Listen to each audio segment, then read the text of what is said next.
Welcome to this week's videocast. A special thanks to the people at Lamplighter Hockey. Today we received our shipments of hockey stick weights from up in Warroad. We really appreciate that. We're looking forward to my daughter's team to getting better at shooting and stick handling. A result is the Lamplighter stick weight that we found out recently this week that several Division I hockey programs, both women and men, are using the Lamplighter stick weight in their training process. Special thanks for the great t-shirt as well. Let's get right to it. I got three hot teams to report on this week. The first is the Bantam AA team from Prior Lake. Three great wins for them this week. Burnsville, Chaska-Chan, and Jefferson, all convincing nice wins for them. Prior Lake zooms up our rankings. I think they sit at number 1 today on the YHH top 10 for Bantam AA. The next team I want to point out is the U12A team from Edina Green, the Green Machine. They're just ripping it up. They're 7-8-0, number 1 in the rankings.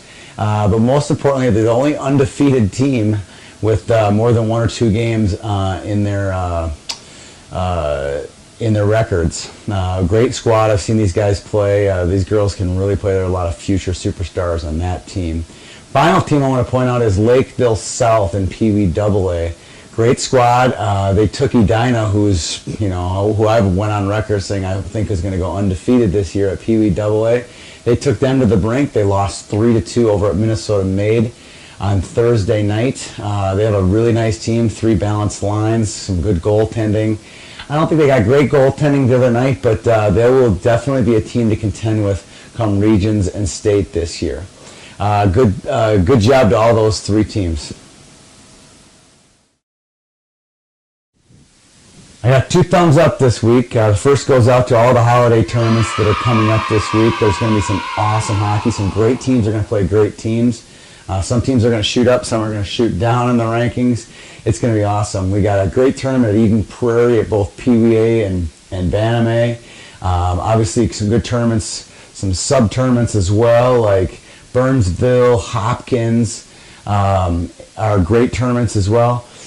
Squirt tournaments are kicking off this week as well. We got the one in Forest Lake, the one at North Metro, obviously one in Hopkins.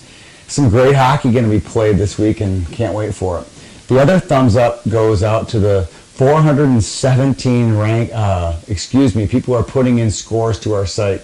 The rankings, as you can see at the Bantams and U12 and Pee Wee levels, once teams get 7 or 8, 9 games in there, the rankings really start to shake themselves out. Thanks to you guys for putting those scores in. The rankings are really starting to formulate themselves as we get some good games in there with league games and tournament games coming up. We're going to have great rankings here in the next 5 to 10 days. So thumbs up to both of those. I got 2 thumbs down this week. The first goes out to coaches who make it more about themselves and less about the kids. Making situations where it's clearly this is a situation where the coach is more important than the players. Thumbs down to those types of coaches. The other is to the parents out there who make this about them and not the kids. Remember, this is youth hockey, not parent hockey.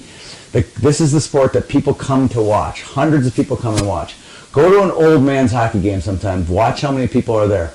Maybe 5, maybe 6. Nobody wants to watch old guys play. They want to watch young, youthful kids play. It's fun. Make it fun for the kids. Don't make it about the parents. Don't make it about the coaches. Thumbs down to those people.